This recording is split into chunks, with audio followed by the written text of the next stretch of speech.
Hola, bueno, muy bienvenidos a todos a la Semana de la Concientización 2024, cuyo objetivo es promover una educación inclusiva y promover también a la aceptación de la diversidad.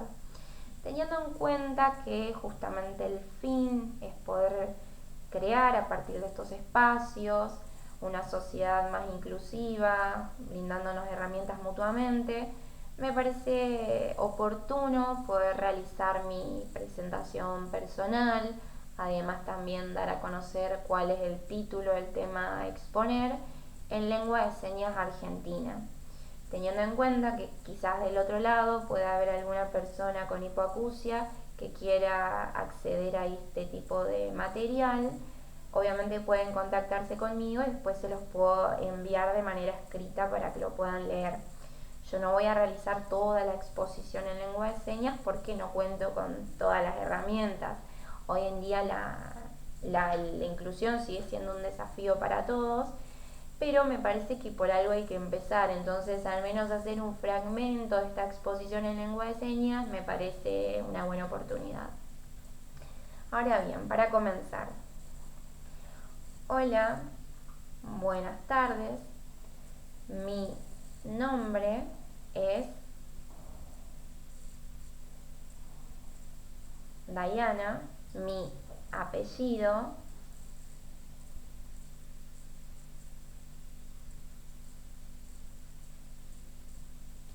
Pérez Conti, yo soy de la ciudad de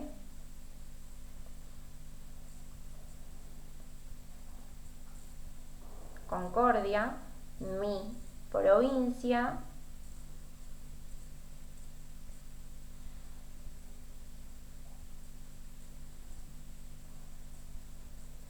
es Entre Ríos. Ahora bien, yo soy técnica universitaria en acompañamiento terapéutico, egresada de la Universidad Autónoma de Entre Ríos. Esto significa estudios universitarios completos.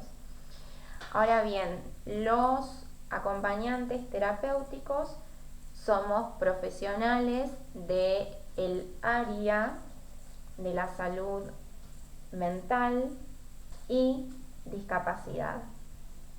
Ahora bien, el tema de hoy es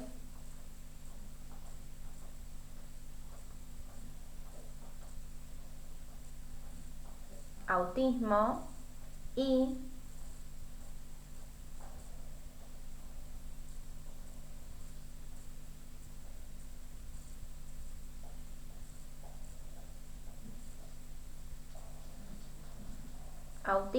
y sociabilización. ¿Cómo se comunican conmigo? Mi celular, mi número es 3 4 5 4 1 0 7 8 4 3. Muchas gracias. Ahora bien, para dar comienzo a la exposición me pareció oportuno poder dar a conocer en torno a qué va a girar. Es autismo y sociabilización con foco en las habilidades sociales, pero también el foco es cuando aparecen determinadas demandas inmediatas que aplastan subjetividades. Que aplastan subjetividades significa que nos olvidamos que hay un sujeto del otro lado. Más allá de un diagnóstico, tenemos un sujeto del otro lado. ¿Qué pasa? Si bien yo voy a darlo desde la mirada del acompañamiento terapéutico, esto es válido para todos aquellos docentes que se hayan visto expuestos a determinadas demandas de equipos directivos, de equipos interdisciplinarios, de alguna persona con discapacidad que esté incluida en la escuela, demandas de familias también, demandas tales como por ejemplo que ingrese al aula, que se vincule con sus compañeros, que juegue, que salga al recreo. que haga trabajos grupales, entre otro tipo de demandas.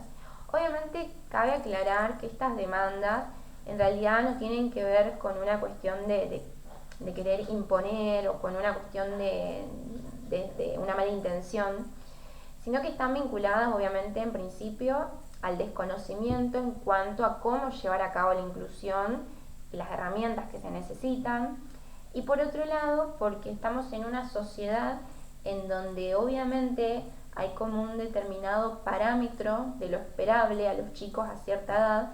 Entonces, cuando un niño, adolescente no responde a lo socialmente esperado, es ahí cuando aparecen los miedos, las ansiedades por parte de las familias, los equipos, que ella se integre, que haga amigos, cuando en realidad nos olvidamos de que cada niño, niña o adolescente va a transcurrir su vida social en la comunidad educativa de manera diferente, acorde a sus propios procesos, con determinadas herramientas, acorde a sus propias necesidades y acorde a sus propios tiempos también.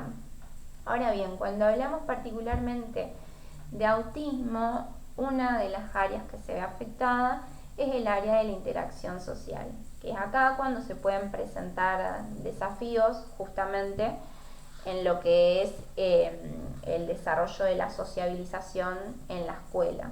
Ahora bien, que existan desafíos es importante tenerlos en cuenta como guía para saber cómo intervenir. ¿Qué significa esto? No es que la persona no pueda sociabilizar, sino que justamente tenemos que tomarlo como guía a esta área que se ve afectada para poder brindarle herramientas acorde a sus necesidades, como había mencionado hoy. Ahora bien, no hay que olvidarnos que cuando hablamos de vínculos, de transitar la vida en comunidad, es importante tener en cuenta de que un vínculo se construye, no es algo que se da de un día para otro. También hay que tener en cuenta que para transitar la vida en armonía junto con los demás miembros de la sociedad es importante la incorporación de ciertas habilidades sociales. Entonces, quizás en el caso de otros chicos puede ser que las incorporen de una manera más rápida, quizás en el caso de autismo ocurra que demoren un poquito más de tiempo y necesiten otro tipo de herramientas. Por ejemplo, tenemos las habilidades sociales básicas, como lo son saludar, iniciar una conversación, presentarse, formular una pregunta, que muchas veces quizás en general a los chicos se lo podemos transmitir de manera verbal, ¿no? A lo que tienen que hacer frente a, por ejemplo, el ingreso a un negocio, frente al ingreso al aula. Pero en el caso de autismo, por ejemplo, muchas veces esta incorporación de manera verbal no funciona, entonces se requieren de apoyos visuales, por ejemplo. Los apoyos visuales consisten en imágenes que puedan ejemplificar los procesos de ingreso al aula, por ejemplo. Saludar, sentarnos en el lugar, otras normas de convivencia como lo son, por ejemplo, esperar el turno del compañero, levantar la mano para hablar, entre otros, que muchas veces a partir de imágenes se hace mucho más fácil la incorporación de estas habilidades sociales. Esto por citar un ejemplo. Después tenemos también lo que son las habilidades complejas. Tenemos, por ejemplo, la empatía, lo que es la capacidad de ponerse en el lugar del otro. Tenemos la asertividad, que consiste en poder definir un problema y buscar una solución. Esto está muy ligado también a la capacidad de transmitir emociones y sentimientos. Lo voy a llevar un ejemplo. Lo contrario a asertividad sería cuando se presenta una situación en el aula donde dos compañeros pelean, se enojan, no se quieren hablar más, hacen berrinche. Entonces esto no sería una actitud asertiva.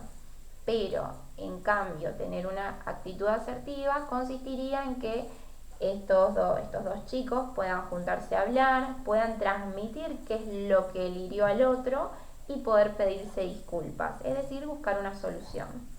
Ahora bien, muchas veces cuando pasan estas situaciones en el aula, uno, vuelve lo mismo, se lo puede transmitir de manera verbal a los compañeros, o muchas veces también cuando presentan alguna crisis de angustia, quizás conteniéndolos en el aula, hablándolos un rato, basta para calmarlos. En el caso de autismo, quizás se necesitan otro tipo de herramientas. Por ejemplo, cuando un chico con autismo entra en crisis porque se frustró ante una actividad que no le salió, porque se peleó con un compañero y entra en una crisis muy fuerte, ahí lo importante obviamente es priorizar que la persona esté tranquila antes de que incorpore la norma. ¿Qué significa esto? Si un niño está en crisis, yo no le puedo estar incentivando a que no, vos tenés que portarte bien, vos tenés que disculparte con tu compañero. Si está en una crisis muy fuerte, en ese caso lo mejor es poder salir del aula, que la persona se calme. Muchas veces, depende de la singularidad del caso, existen muchos métodos de autorregulación emocional para la persona con autismo. Por ejemplo, a mí me ocurrió que en un caso que acompañé, uno de los métodos que utilizaba era tirarse al pasto, entrar en contacto con el pasto para poder autorregularse, es decir, para poder entrar en calma. También muchas veces ocurre de que hay chicos que salen del aula y quizás necesitan una descarga física, es decir, correr por el patio y después volver a entrar, pero a lo que voy es que justamente quizás necesitan otras herramientas y otros tiempos para gestionar las emociones. Una vez que la persona está tranquila, ahí sí obviamente le transmitimos la importancia de poder hablar con el compañero, disculparse. Acá también podemos recurrir a apoyos visuales, es decir, a las imágenes, o también por medio de la imitación, ponernos a nosotros como referencia. Ahora bien, cuando hablamos de interacción social, muchas veces también hay que tener en cuenta que cuando se le pide a un niño o niña o adolescente con autismo que por ejemplo salga al recreo con sus compañeros, muchas veces hay otros factores que pueden estar afectándolo, como por ejemplo el tema de la hipersensibilidad, es decir, que viven muy intensamente algunos sonidos, algunas luces. Entonces imagínense, nosotros le pedimos a un chico con autismo que salga al recreo, que juegue con sus compañeros. Pero si el recreo es un bochinche y eso hace que la persona entre en crisis, entonces nosotros tenemos que promover a mitigar ese impacto. Esto, ¿cómo puede ser? A partir de elementos como los son auriculares, o también la idea de crear una sociedad más inclusiva es que los demás sean parte y también puedan adaptarse a las necesidades de la persona, y quizás decirle a los compañeros que traten de no gritar tanto en la medida que sea posible. Entonces acá vemos cómo el proceso de interacción social requiere de muchos elementos, la incorporación de habilidades sociales, también requiere tener en cuenta otro de los desafíos que se presentan en el caso de los chicos con autismo. A su vez también me parece importante que frente a estas situaciones, ¿no? Si nosotros queremos brindar una educación inclusiva, efectiva y de calidad, creo que es importante poder diferenciar a qué profesional recurrir cuando se presentan estas dificultades. Por un lado, estamos los acompañantes terapéuticos, como les había mencionado, somos profesionales del ámbito de la salud mental y discapacidad. Uno de los ámbitos de inserción son las instituciones escolares. Yo particularmente estoy realizando acompañamientos en instituciones educativas, en donde el foco de nuestro trabajo va a estar en el área social, cognitiva, conductual y emocional. Esto por un lado. Después tenemos a la maestra integradora, que se va a encargar del área pedagógica. Muchas veces ocurre que a ambas, tanto a la MI como a los acompañantes, se nos cargan con roles que no nos corresponden y que la realidad lo único que va a promover esto es a poner trabas al proceso de cada persona, porque imagínense, yo por ejemplo no tengo la formación pedagógica para poder hacer una bajada de línea de fracciones de matemática. Entonces imagínense, realizo un acompañamiento y lo termino perjudicando más que ayudando. Pero en cambio sí tengo las herramientas para trabajar todas estas áreas que hoy les mencionaba. Por ejemplo, si en un acompañamiento donde no se ve afectada el área pedagógica, donde la persona comprende lo que quiere transmitir la docente a cargo del curso. En ese caso, genial, no se necesita maestra integradora, pero si vemos que esta persona suele, por ejemplo, desviar su foco de atención, le cuesta quedarse sentado, se dispersa en el aula, le cuesta realizar una actividad de una manera sostenida, en este caso vemos que está afectada la parte cognitiva conductual. Vieron que yo anteriormente mencionaba toda la parte social y ahora estamos hablando con el foco en lo cognitivo conductual, es decir que ahí se requiere un acompañante terapéutico, que esto obviamente para llevarse a cabo es importante que la persona ya tenga incorporado el contenido pedagógico. Es decir, que si mi acompañado, por ejemplo, ya comprende cómo realizar fracciones, lo que yo puedo trabajar es que él se mantenga sentado, genere el hábito de hacer la tarea. Muchas veces también lo que funciona mucho en autismo es poder negociar con premios, por ejemplo, si realiza toda la actividad, salir 5 minutos antes. Obviamente que un niño o niña o adolescente motivado va a responder mucho mejor. O lo mismo si vemos que sus tiempos de atención son muy acotados, intentar incorporar descansos, ¿no? Pequeños descansos. Supónganse que tiene que escribir, bueno, hacemos un descanso de 5 minutos y después continuamos. Esto como para tener algunas herramientas en cuenta en el aula. Y como les decía, poder diferenciar qué profesional se necesita para poder brindar esta inclusión. De hecho, si ustedes necesitan como guía algún elemento legal, obviamente que hay un montón de leyes nacionales, resoluciones, pero me gustaría nombrar un elemento legal internacional, que es la Convención Internacional de los Derechos de las Personas con Discapacidad. En su artículo 24 menciona el derecho a la educación en el sistema general. Es decir, que no le pueden negar su derecho a ingresar a una escuela pública, sea primaria o secundaria. Tiene que poder ingresar en condiciones de igualdad. Ahora bien, ¿cómo se lleva a cabo esta inclusión?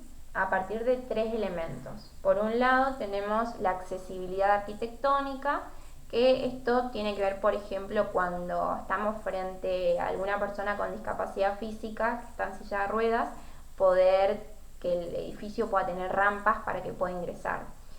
Por otro lado, tenemos también los apoyos. Tenemos apoyos físicos, en el caso de autismo pueden ser estos apoyos visuales que les mencionaba, y están los apoyos humanos, que acá entraríamos las maestras integradoras, los acompañantes terapéuticos, también los intérpretes de lengua de señas, entre otros. Y por último tenemos los ajustes razonables, que en la escuela sería adaptaciones curriculares, es decir, el PPI, el Proyecto Pedagógico Individual para la Inclusión.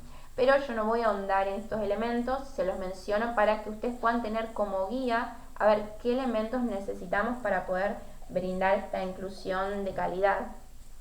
Y por sobre todas las cosas también para que puedan tener una referencia a la hora de decir, bueno, mira, la convención me avala para poder sugerir la incorporación de una AMI o de un acompañante terapéutico. Ahora bien, otra cuestión a tener en cuenta cuando hablamos de vínculos, más que nada cuando nos referimos a grupo de pares, que primero que nada, muchas veces cuando ingresa a una institución una persona con un determinado diagnóstico, se suele poner el foco del problema en esa persona. Imagínense que una persona con autismo no quiere juntarse con un determinado grupo. Entonces, ¿qué pasa ahí? Se solicita reunión para ver qué está pasando, porque presenta dificultades en la interacción con sus compañeros. Bueno, como digo, se pone el foco del problema en esa persona. Pero el tema es que cuando nosotros ponemos el foco en los diagnósticos y no los vemos como guía para saber cómo intervenir, sino que los vemos como una etiqueta limitante, nos olvidamos de que en realidad un vínculo se da de a dos y por sobre todas las cosas se da a partir del deseo de cada persona. Muchas veces ocurre que, por ejemplo, quizás hay un chico con autismo cuyo interés profundo es el anime y le dicen que vaya y se junte con el grupo de chicos que le gusta la música trap y él no quiere y no quiere y no quiere, en realidad esto no tiene que ver con una manifestación diagnóstica, sino que tiene que ver con una manifestación de su propio deseo. Está apareciendo la subjetividad, y yo creo que hay que acompañar justamente estos momentos de autodeterminación, ¿no? Si uno quiere promover a la autonomía y la independencia, tenemos que promover a darles la posibilidad de elegir con qué grupo de pares quieren vincularse. Si nosotros mismos en nuestra vida elegimos nuestros grupos de amigos según nuestros intereses, ¿por qué lo vamos a obligar a esa persona a vincularse si no quiere? A ver, esto no significa que no se deba incorporar ciertas habilidades sociales, obviamente que es importante, pero digo, cuando se trata particularmente en torno a vínculos de amistad, nosotros tenemos que darle la posibilidad de que pueda elegirlo, y cuando no lo elige, no verlo como una manifestación diagnóstica. Que esto me parece fundamental poder tenerlo en cuenta, ya que considero que las escuelas, todos los protagonistas dentro de las escuelas, así sea docentes, preceptores, psicopedagogas, equipo directivo, acompañantes terapéuticos, maestros integradoras, todos tenemos que promover procesos de producción de subjetividad. ¿Qué significa esto? Es decir, acompañar los propios deseos de los chicos, poder guiarlos, poder darles herramientas cuando se presentan desafíos, no esperar que ellos reproduzcan lo que nosotros queremos decir, es decir, vos tenés que ser sociable de tal y tal manera. No, nosotros tenemos que poder acompañarlos y guiarlos, pero que en la medida que puedan, ellos puedan elegir también. Creo que justamente el lema, que es aceptar la diversidad, tiene que ver con esto, ¿no? Poder aceptar que cada persona actúa, siente y piensa de manera diferente, y solo así vamos a crear una sociedad mucho más inclusiva. Así que bueno, desde ya muchísimas gracias por estar conectados toda esta semana. La verdad que si queremos generar cambios en la sociedad, estos espacios de encuentro donde podemos charlar, reflexionar, bueno, charlar no, porque no tenemos la posibilidad de poder hacerlo en vivo, pero sí, obviamente, si tienen alguna duda, alguna consulta, sepan que se pueden contactar a mi Instagram, que es Diana Perisconti, y ahí les puedo despejar cualquier duda o brindar información.